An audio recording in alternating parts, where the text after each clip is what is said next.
Jamesia, let's do a quick mic check, and I don't know if everybody else needs a mic check too while I'm up here. Okay. Testing the mic. We're going to hear from the chief, and we're going to hear from the state attorney. Stand right up at the podium like you. Okay. Jamesia, you still there? We're going to hear from the chief today. We're going to hear from the state attorney. We are in Jacksonville Beach, right off of Penman. Cool. Everybody else is good? I'm sorry. Rush, you good? White, you good? Yeah.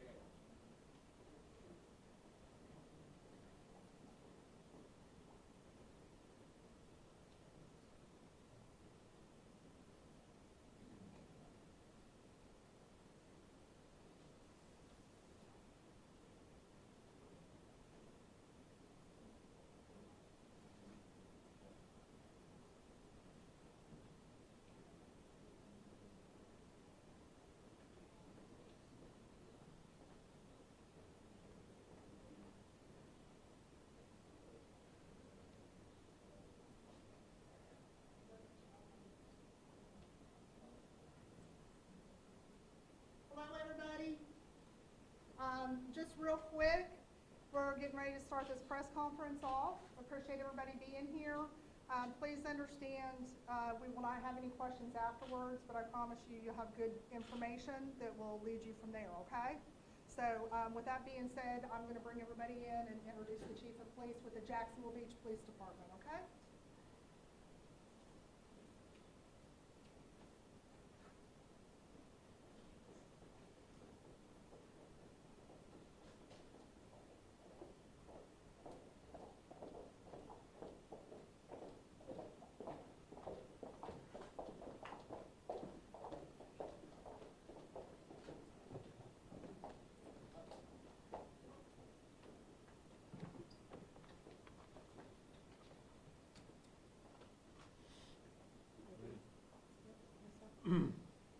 Good morning, and thank you for being here today. My name is Gene Paul Smith, and I'm the Chief of Police, the Jacksonville Beach Police Department. I'm joined by several of men and women from our agency, State Attorney Melissa Nelson, and members of the Bridegan family who have waited for this day for almost a year. On February 16, 2022, Jared Bridegan was driving home from a planned date night with his children. On Wednesday nights, Jared would take his 9-year-old twins to dinner with their 2-year-old half-sister. He had just dropped off his twins at their mother's home and was driving to his own home on a dark area of Sanctuary Boulevard here in Jacksonville Beach. Jared came upon a tire blocking his route of travel. That tire was purposely placed there to make him stop. After putting on his hazard lights and placing his car in park, he opened his door and to presumably move the tire out of the road. It was then that he was gunned down in cold blood. Nothing was stolen from him. His 2-year-old daughter remained strapped in the car seat in the back. This was a planned and targeted ambush and murder. The ruthless homicide has pained our community, and of course Kirsten and Adam, who are here with us today, along with their brother Justin, and the rest of Jared's family and friends who mourn his death. For almost a year, we have investigated this case, seeking the many questions surrounding Jared's murder, and most importantly, to answer the question, who killed Jared? Just under an hour ago, this man, Henry Tenen, was arrested for the following crimes: conspiracy to commit murder, second degree murder with a weapon, accessory after the fact to a capital felony, and child abuse, all directly related to the murder of Jared. In just a moment, State Attorney Nelson will speak briefly about the charges and what's next for Tenon. However, I will say one additional thing beforehand. We asked for the community's help at the outset of this crime, and I want to personally thank everyone who has come forward to offer even the smallest bit of information. We asked for your help to identify a dark-colored F-150 Ford pickup spotted around the crime scene at the time of the shooting.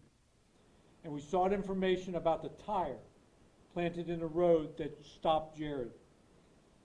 Thank you again to everyone who stepped up. It was very helpful. We hope to have more answers to provide to you, even if not, it cannot be today. And with that, State Attorney Nelson will go into the charges and the next steps. Thank you, Chief. Let me begin by thanking all of the media who has followed this case since its inception. And Kirsten, Adam, your wife Carly, your brother Justin, I know this wait has not been easy, but as I just told you, I can attest firsthand to the level of commitment that this department, the Jacksonville Beach Police Department, ATF, and our prosecution team at the State Attorney's Office has devoted to this investigation. Today, we have decided to share limited information about the state's evidence against Henry Tenon. In order to protect the integrity of this ongoing and active investigation, the state has obtained a court order sealing Tenon's arrest warrant and affidavit for the next 30 days. However, I will briefly discuss the 4 crimes for which Tenon has been arrested. Conspiracy to commit murder. We know Henry Tenon did not act alone.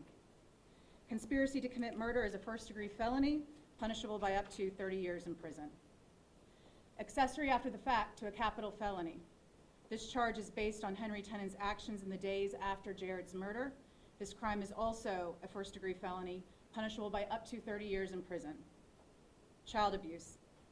This charge stems from the fact that Kirsten and Jared's then 2-year-old daughter was directly in harm's way when her father was shot and killed in front of her. This is a 3rd-degree felony, punishable by up to 5 years in prison. 2nd-degree murder. This crime is a 1st-degree felony, punishable by up to life in prison, and due to Henry Tenon's participation in the murder of Jared Bridegan. Tenon will have his first appearance in court tomorrow morning. Thereafter, we will present his case to a grand jury in order to seek an indictment for 1st-degree murder. This, of course, will carry a punishment of mandatory life in prison.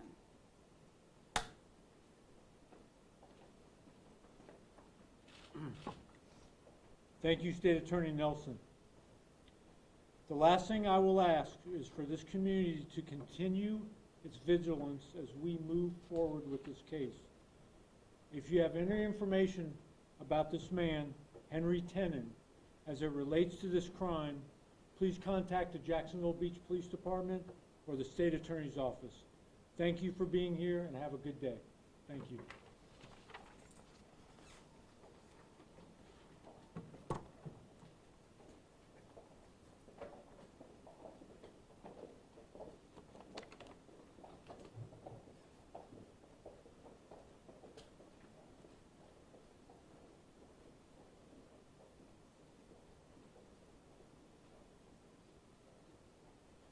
Okay, that is it for the press conference. Again, we really appreciate you all coming out.